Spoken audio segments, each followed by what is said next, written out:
Thank you so much, Ambassador Quinn. It's a great honor and pleasure to be with you today to tell you the story of this work at National Geographic magazine about the future of food. And this story actually starts about 40 years ago. Yes. And what you see here actually, if maybe we can bring the lights down just a little bit for the pictures. So I did grow up on a farm in Oregon. I majored in ag in college. But I also, when I was about 20, I actually picked up a camera. And that changed the course of my life. And what we have here actually is a picture taken about 2 miles away from where our farm was. This is the landscape that I was a child of. That's Mount Hood, for those of you who have not seen it before. And like many young people, I worked on the farm to earn money to go to college. Here I am baling hay somewhere south of Portland, Oregon, near a town called Lake Oswego. So this is what I did, I think, every summer from about age, I don't know, what was it? What was the age of limitation for child labor, 6, right? Right, 5, right, anyway, right. And actually we did it until the suburban houses came in and covered up the field. And this was one of my earliest published pictures. This is my younger brother. We bred and raised purebred Suffolk sheep. I showed them at the county and state fairs. And then this is as my photography career advanced, this was my later interpretation of Grant Wood American Gothic. My parents, that is real corn and that is a real barn. So to stand here and talk to you about that work from 40 years ago, it is actually incredibly humbling and gratifying to then see now that interest in agriculture and these issues to then appear on the cover of National Geographic 40 years later.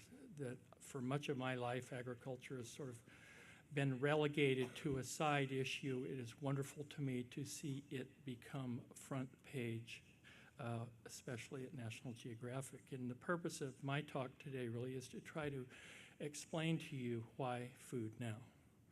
And I think to help is, if past is prologue, start about 10 years ago in September of 2004, we devoted over 70 pages to global warming. It is an issue that we must confront.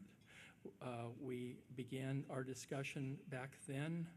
We began looking at the disappearance of ice around the world. The Arctic ice cap is disappearing. I will show you that. But it's not just about climate, because the choices that we make on energy are inexorably tied to the climate that we live in and the impact of it. So we have been having this conversation with our readers now for well over a decade. In 2007, we looked at the role of ethanol and biofuels, various sources for that, tried to assess the impact economically, energy-wise, environmentally. Last year, we covered the fracking boom. This is oil in North Dakota. We're unlocking all sorts of fossil energy that keeps the wheels turning and the lights on. But also we've covered freshwater. In 2010, we did a special issue in April of 2010 looking at the global freshwater situation. In 2012, we put extreme weather on the cover of the magazine. And across 2011, we did a year-long series on world population at 7 billion, its trajectory, implications, and prospects. But it's not just those issues. We've been covering agriculture for a very long time. On the cover of National Geographic in 2008, we put soil conservation. That's not a subject that has received much attention, but I will tell you, as one who grew up on a farm connected to the land, you know that the land that you inherit, the soil that you inherit, will determine your success, your fate, and also the fate and success of the country that you live in. And all you have to do here is look at the land in Mali or the land in China to see the difference. Or you look here at this deep soil in Kansas, or the gentleman on the right with the rocky soil in Syria, And these two pictures right here can go some distance to help explain headlines that we are reading in the news today. But it's not just that. It's also genetic diversity. As part of our 2011 series on population, we looked at the declining diversity in the food chain. And here is Carrie Fowler standing in front of what was called the Doomsday Ark at the Global Crop Diversity Trust in Svalbard, holding seeds that are being stored there to provide the seed stock to preserve human civilization. This storage vault actually has been built in the side of a mountain at an elevation higher than if all this ice on the planet were to melt. These seeds would still remain above sea level. And it's those seeds that are actually the genesis and the basis for all of human civilization. The cereal grains that we grow and harvest, those are the key to life. And if you come here and look, it's also that same kind of genetic code that we need to preserve if we're going to do things like rein in wheat stem virus UG99 that still ravishes wheat crops across regions of the Middle East and North Africa. It's that genetic stock that we have to use to continue to improve our crops. So the world is changing. And we began to get warning signs that we may be ending the end of the era of cheap food in 2007 and 8. In 2009, we published a special report looking at essentially the end of cheap food and why that was happening. And essentially, it became a harbinger. It became a lesson for us to follow because it became the basis, actually, for the series that we're producing this year. And there were underpinning characteristics to this, the rise in population. And so what we had was in 1900, 1.6 billion. In just a century later, the numbers reversed, 6.1. And in 2013, we passed 7. We're projected to go to 9.6. And just a couple of weeks ago, new UN projections put it at over 11 billion by 2100. Largely because the fertility rate in sub-Saharan Africa is not going to decline as fast as we thought. But we're also eating better. And if you look around, what we're doing is we're eating up the food chain. We're moving up the food chain globally. Crops are being grown, corn, soybeans, increasingly to feed livestock. Not crops grown for us to eat, but crops grown for animals to eat. And as we know from cereal crop production and animal science, it takes a certain number of pounds of grain to produce a pound of meat. And to do that, that adds pressure. This is pork in China. And to do that, this adds pressure on landscapes. We do live on a finite planet. It is only so big, and traditionally what we've been doing is cutting forests to expand our base of productivity. And so we transform diverse biological communities into uniform, singular communities so that we can continue to meet the demand for more food. Temperatures are also rising. This is for me, as somebody who's been paying attention to this issue, to agriculture my whole life, this is actually one of the big concerns, and perhaps the most visible sign of this, it may well be the Arctic ice cap. If you look here in 1979, this was the first picture taken of the Arctic ice cap in September when all the summer melting is gone. And so what has happened, this is now 2012, and about half of it is gone. The new edition of the National Geographic Atlas just out has actually had to redraw its maps of the Arctic. It is the most visible geographical change in recent human history. Also, we're seeing hotter summers, and this is actually a study that was done by Ross Naylor at Stanford and David Battisti at the University of Washington in 2009, and it still gives me pause. This is projection using all sort of carbon emissions scenarios using business as usual carbon emissions to the end of the century, the trajectory we're on. And what you see here by mid-century, the red areas are those areas where summers, 100% of them are hotter than we've ever witnessed. They were using like the summer of 2003 in Europe as an example. But then what you do is that you go towards the end of the century, and what you see here is most of these areas become red. This means hotter than we've ever witnessed. And a big challenge here is that about 3+ billion people live within the latitude 30 north and 30 south and are heavily reliant on rain-fed subsistence agriculture. When you have heat waves and drought, it's going to have a big impact on productivity. So this is why food now. You see, past is prologue. All of this adds up. It's a compelling question. That's why we're all in this room. That's why we're here this week at the Borlaug Dialogues and year after year, because these questions are compelling and they are a great challenge for all of human civilization. So that's why we're doing this series, and it's to start a conversation. We want to start a conversation to try to get agriculture and food back in the public discourse, to get people to think about where food comes from, what it takes, how incredibly huge this enterprise is, but also how fragile it is too. So I will quickly run through the stories. You have most of them in the printed thing that you received today. It's great to have this, so please take it home. It'll give you an opportunity to pause and think.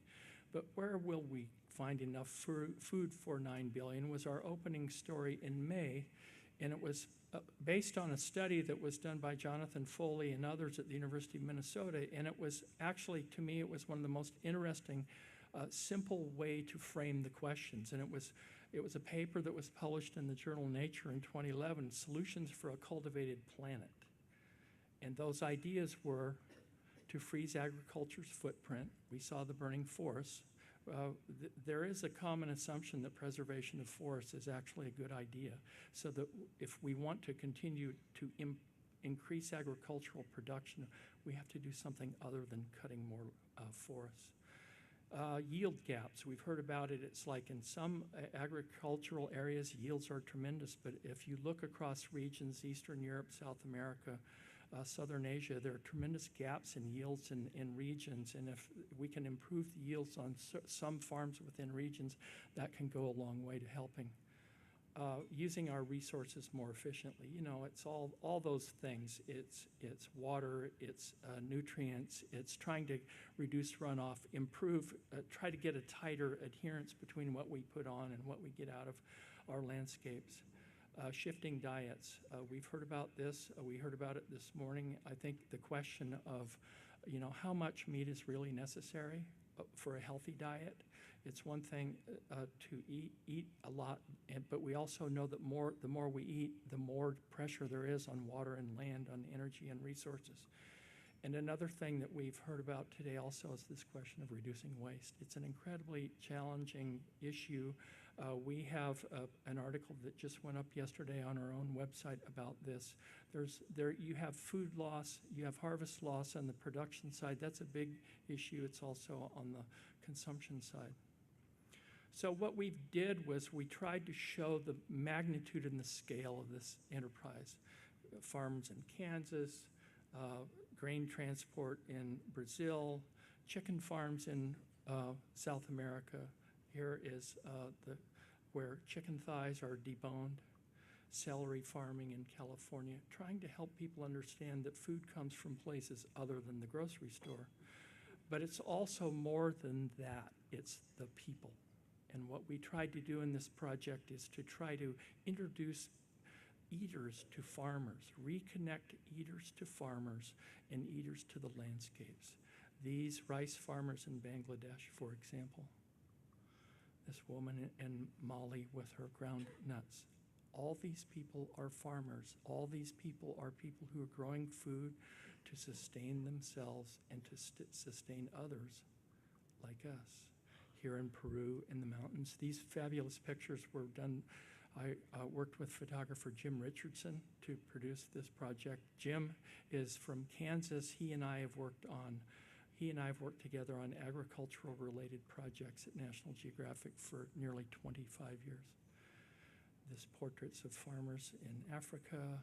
here in Wisconsin, and George Naylor in Iowa, and a compendium. So you see there, these portraits, some of these are on display outside. We have an exhibit this week, and those pictures will also go over to the World Food Prize building eventually. The second piece was on aquaculture, and quickly it's this idea that we farmed the land for 10,000 years, but we've still been hunter-gatherers in the sea for the same amount of time. Is what's the potential for increasing protein out of the oceans? And that was the second piece that appeared in the June issue. Feed conversion ratios. Since we're an ag crowd, I can talk about that kind of stuff, right? Cattle, I mean, if you just look here at 6.8 pounds for a pound of gain. For pigs, it could be 2, chickens 1.7, but fish it's 1.1. So if you're looking for efficiency, the role of fish in your protein is useful. The transformation transformation of landscapes in Africa. Some have called it land grabs, but this is a really interesting question. Can improving productivity in Africa help Africa sustain itself and also feed others? And that's what we looked at, this question of foreign investment where the continent is moving away essentially from kind of a medieval model towards something else. And I'm not sure that an industrialized model is the success formula, but it's one of the big questions is really how to improve the productivity of smallholder farmers in sub-Saharan Africa and Southern Asia. And so we touch on this question, but also already Africa is a tremendous exporter of livestock to the Middle East. So there are pockets of productivity, but when you look at it in one sense, how we can improve the productivity of farmers in, say, sub-Saharan Africa is one of the big ag research questions.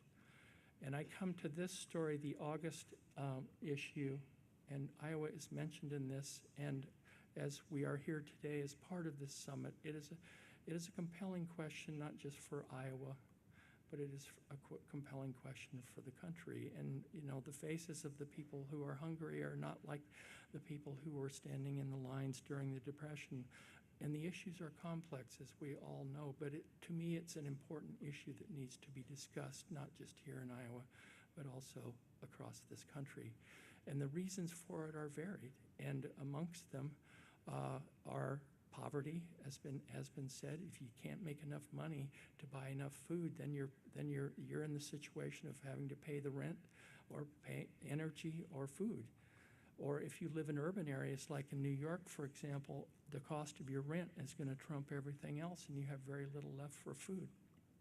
Or if you live in some areas, cars are mandatory for everything, and that themselves is an expensive option, and that impacts whether or not you can even get to the store. But across the nation, people who are our neighbors, our colleagues, our friends, are all involved in this, and it's an issue that what we felt was important to be raised so that people could begin to have a discussion about this across the country. When we look at September, what we did was we looked at the origins of diet, because there's value in looking at diet. Perhaps there's something we can learn about having a healthier diet for ourselves. I know the Mediterranean diet was mentioned in the sessions this morning. It's a very interesting proposition where you increase the percentage of fruits and vegetables in your diet and reduce the amount of meat. It's healthier for you, and it also reduces pressure on landscapes. And so what we did was we looked at indigenous communities across the world for clues to diet and how that has influenced our diets of today. In the current issue is a story on the role of genetics and biotechnology and how crop improvement itself is beneficial, but it's not the whole answer to the question. I think it's a very important answer in all its forms, and no application of it should be taken off the table. And what we're trying to do is trying to help people understand that in a world where we need to improve productivity, that things like drought, salt, heat-tolerant crops are so important and should be allowed to happen even if they do involve the use of genetic engineering.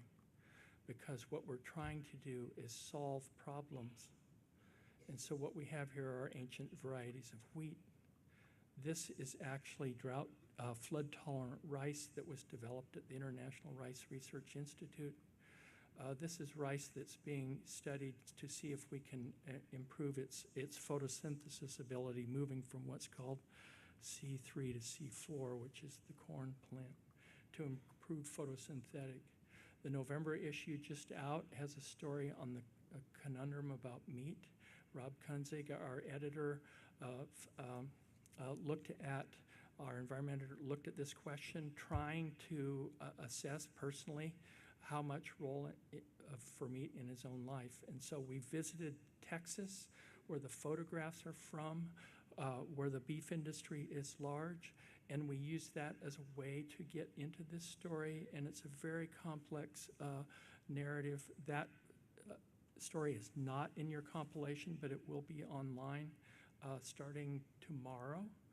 And the last story, also not in your compilation of this year's series, which is The Joy of Food. It's about I think the thing that we tried to do here was, this is not just about lessons. This is not just about ag science. This is not just about productivity. It's also, remember, agriculture. There's the culture of food. And what we're trying to do here is also to help people be engaged with the wonder and the many wonderful things about food and how it's such a central part of our life. Here we are gathered today for the Hunger Luncheon. You see, this ritual is a binding activity of human civilization, and so we try to get at that and help people realize that it's not just about productivity, but it's also the tie that binds all of us together every day. So a series on food is really not, a meal is not a meal without its condiments. And so what we have been doing also is including short features on, say, the origins of apples, the different varieties of apples, or the history of the evolution of the fork, or food miles, where all these things that were in a store in New York, we mapped where they all came from. Or how about meals ready to eat? Have you ever wondered what is inside? Here. So you can decide which one you might want or not. And we are definitely online at natgeofood.com. We have a vibrant and constantly changing website that is always being updated.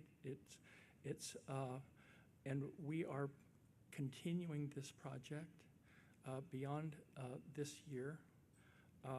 Today we're announcing that we're committing to multi-years. We believed very much that the story of how we're going to feed the planet is a continuing long-term challenge for all of us.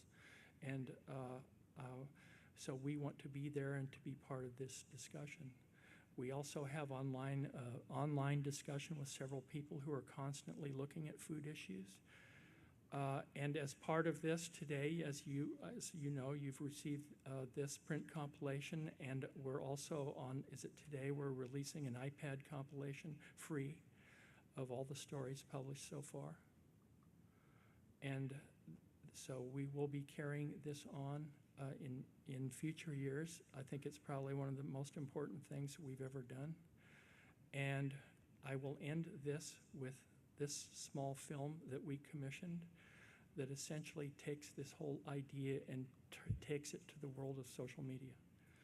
It is a short animated film called Food by the Numbers. It releases today. It will be on our website. Please go see it, share it, try to get the word out that food is important.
Thank you very much.